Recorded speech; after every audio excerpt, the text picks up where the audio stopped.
Fall is here. How do we take care of the lawn this time of year? I'm going to give you 11 steps to follow here, but don't be alarmed. Not all 11 steps are necessary for everybody, and some of them are just straight up optional. The very first thing that you need to do is fertilize. At the very end of summer, very beginning part of fall, at the very end of September, we need to be putting down a balanced fertilizer. Fall is the time when grass wants to put on new root growth. It's the second most vigorous time of the year for cool season grasses to put on roots, the first being spring. During the fall, to put on root growth, we need phosphorus in the ground. So we don't need to put a proper starter fertilizer down, but we do need to put down a balanced fertilizer that contains all three of the macronutrients, N, P, and K. For the remainder of the fall season, we need to be applying light doses of fertilizer pretty much every couple weeks or so throughout the growing season. So depending on where you live, your grass is going to shut down at a different time during the fall. So you're going to have to monitor your own grass's growth habits. I prefer to stick with natural and organic ingredients in my fertilizers for the earlier part of fall because those rely on microbial life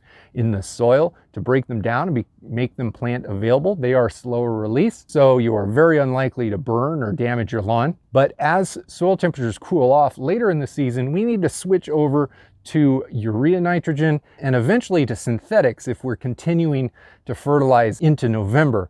Synthetics are going to be plant available right off the bat, so even if your microbial life in the soil has gone dormant and the grass is still growing, ammonium sulfate, for instance, will still be able to enter the plant system without the need for microbial activity. I prefer putting down smaller doses more frequently, but that choice is up to you. If you look at the bag rate on any fertilizer, it's going to give you their recommended dose. I would just round it down almost every single time and apply a small dose every couple weeks. Now the next step is to overseed and to repair bare spots if you have any. So after summer, it is common for grass to be thinned out a little bit and bare spots to appear in places that died off over the summer. Unless you were really on your lawn care game through the summer, you're going to have some of these issues. Now, if you're going to overseed, you can't apply winter pre-emergence. So that's the caveat here. If you only repair bare spots, you can apply a winter pre-emergent for all the winter weed annuals, but you'll have to steer clear of the bare spots because those spots, the seed needs to go down, and a pre-emergent is going to stop your seed from germinating, and those things obviously don't mix. Overseeding needs to be done in the very early part of fall. That way the seed can germinate and grow and harden off itself enough to get through the winter just fine. Of course, if you're going to be overseeding or repairing bare spots, depending on how big the bare spot is, you'll want to put down a starter fertilizer or some balanced fertilizer again at the time of overseeding. You don't want to push excessive leaf growth for your existing grass, but you do need to have enough nutrients in the soil to support baby grass as it becomes mature. Depending on the grass type that you have in your lawn, some grasses are going to germinate and grow faster than others. Cool season grasses, Kentucky bluegrass is going to be the slowest one to germinate. Once established, it does have the best cold tolerance of pretty much any of the cold season grasses, but it's a little bit harder to get going. So the further into the fall you get, you'll have more success seeding or overseeding with perennial rye or turf type tall fescue. Don't let that scare you though. You can still get good germination and good growth out of Kentucky bluegrass in less than 1 month's time. I've proved it here on this channel before. Now with all of that out of the way, this is one of the more optional steps. Aerating the lawn is another early fall optional step that you can take. Aerating a lawn is very beneficial to the lawn. It's one of those things that most people understand the value of and want to do, but they never actually get around to doing it. If you do it, you're almost guaranteed to have one of the best lawns in your entire neighborhood, if not your entire town. Because when you don't aerate your lawn, it slowly becomes compacted over time, and the aerobic environment that might have been in your soil a long time ago is no longer there. You need airflow through your soil to support microbial life and to support the root systems that are in your grass.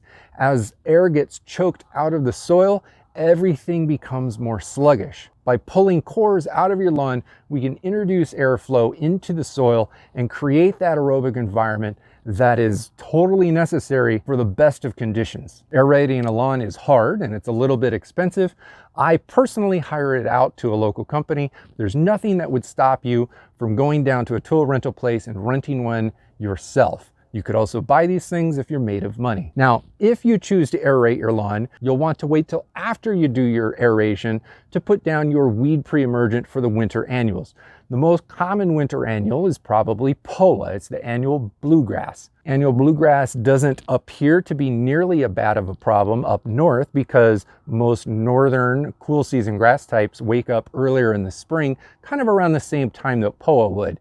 In the south, however, if you're running a St. Augustine or a Bermuda or a Bahia or a centipede, any of these grass types, they're going to wake up later in the spring and the POA is going to wake up earlier. You're easily going to notice a difference. So around September, maybe early October, depending on where you live, you'll be applying a winter pre-emergent. That's going to stop these winter annuals from germinating in the fall and becoming a problem for you at the end of winter going into spring. Now again, you can't put this stuff down if you've decided to overseed. Now generally, warm season grass types are not going to overseed. All warm season grass types spread side to side, so you don't have to worry about that. You might do spot repair, so you'll want to stay away from putting pre-emergence down on spots, like larger spots that you want to fill in. But again, most warm season grasses aren't going to be seeded going into fall. Fall is when things have been shutting down,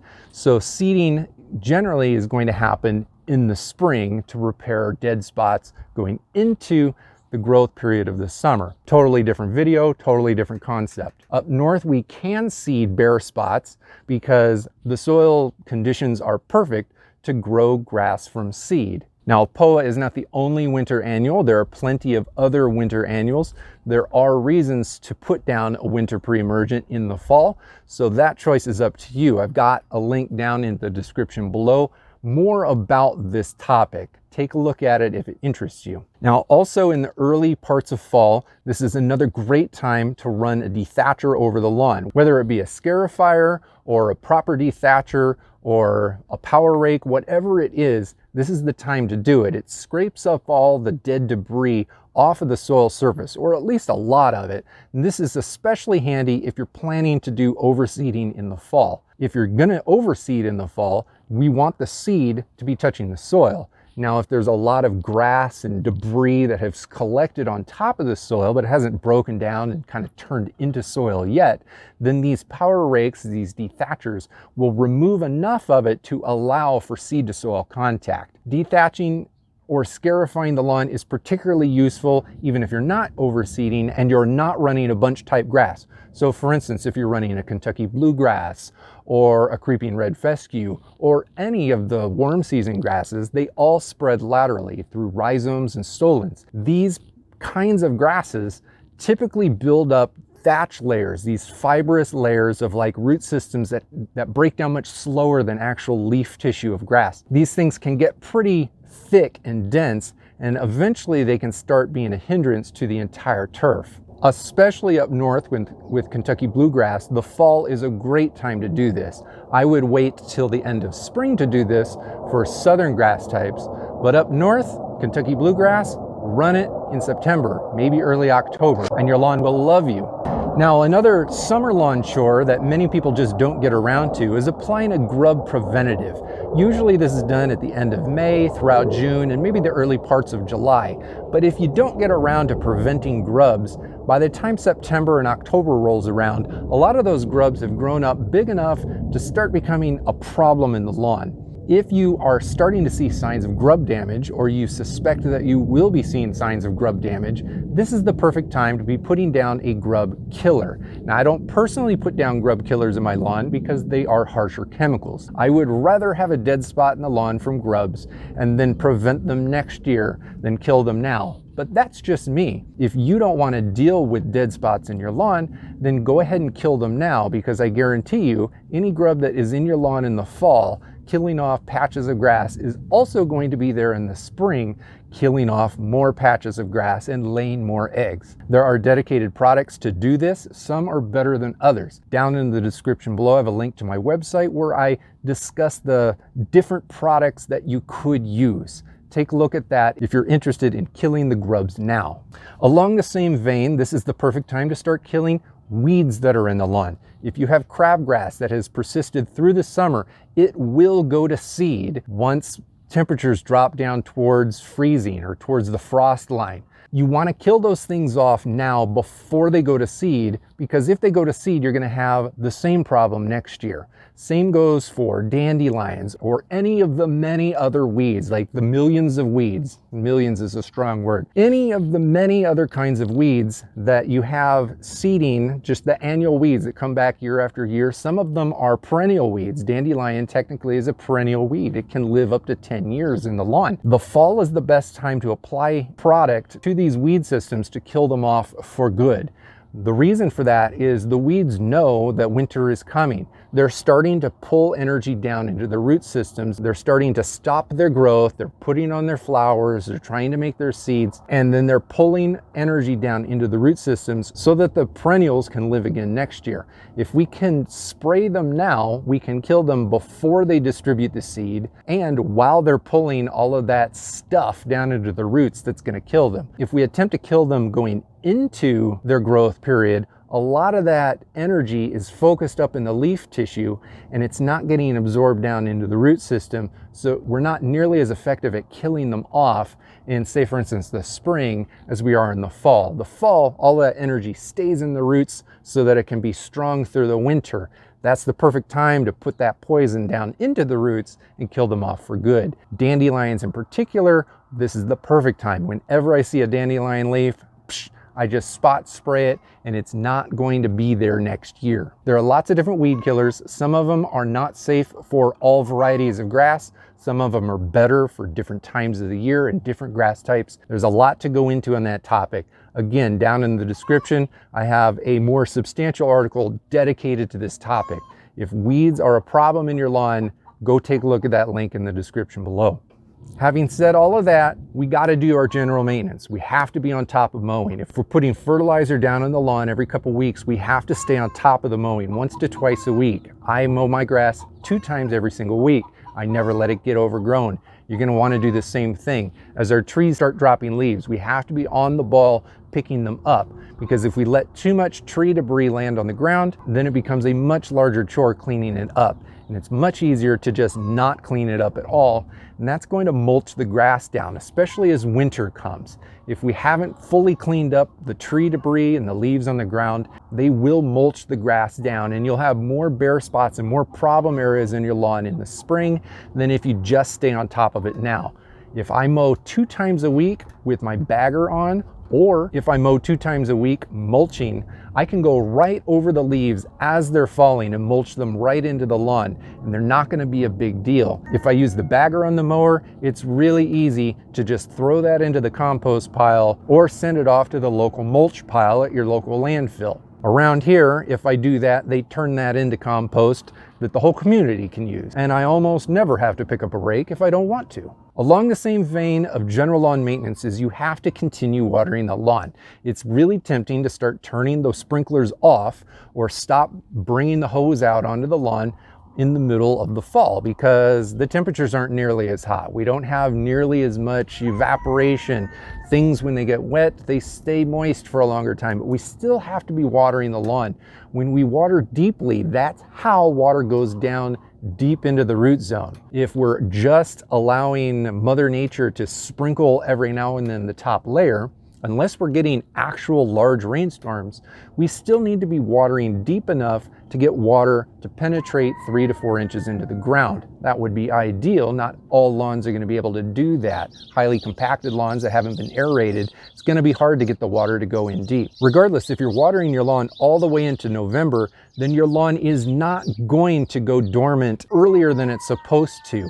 You don't want the lawn to go dormant simply because it's not getting enough water. You want the lawn to go dormant when Mother Nature tells it to go dormant because of sunlight levels and cold temperatures. Now that we're talking about later in the fall, let's talk about height of cut, because as Halloween starts pushing closer towards Thanksgiving, we really need to start cutting our lawns shorter. Now, there are a few reasons to keep our lawns long over the winter, but the vast majority of people are going to see better performance in their lawn in the spring if the grass has been cut short at the end of fall. Now, it's not really the best practice to just take 4-inch tall turf type tall fescue and hack it down to 1 inch in one single weekend. We want to stair step it down.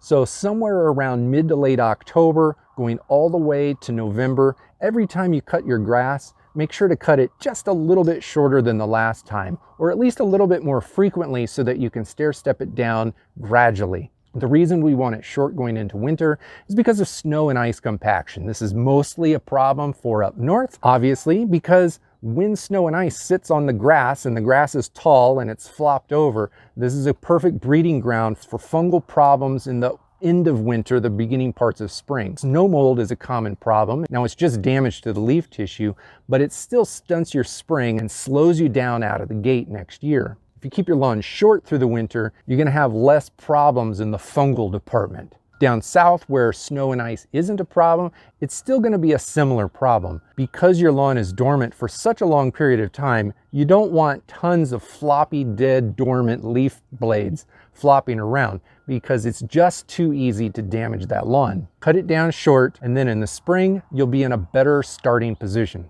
The last main tip I have has to do with winterization of your lawn. Winterizing your lawn is technically a fertilizer application. The thing is, the fertilizer application comes so late in the season that the grass doesn't use it to actively grow. Much like when we killed the weeds earlier, we're applying fertilizer to grass that is starting to go dormant. It's starting to pull energy into the root systems. So if we put down a dose of quick release nitrogen fertilizer, probably stocked full of potassium as well, the root systems are going to suck that up, but then they're going to hold on to it because the plant is going dormant. It's going to hold on to it until conditions are ripe for it to grow again. That's what we call spring, or the spring flush. We can't put down natural organic products at that point. So if you're only interested in organic lawn care, then this probably isn't the best idea, simply because you need microbial life to be active in the soil to break this stuff down to get into the grass. Late in November, it's just too cold. The soil temperatures are too cold for the microbes. So you really need to do the quick release urea, or even better, ammonium sulfate, which is water soluble and plant available right out of the bag. You'll put this down on the lawn right as your lawn stops growing. It's still probably going to be green, but it's not growing anymore. For me, that's usually around mid-November. Again, I have other videos and information on my website all about winterizing your lawn if you want to learn a little bit more. That's it for this video. I hope it was helpful. Here's some more helpful content up here. And again, look in the links in the description below for expanded information on almost all of these topics. Thank you.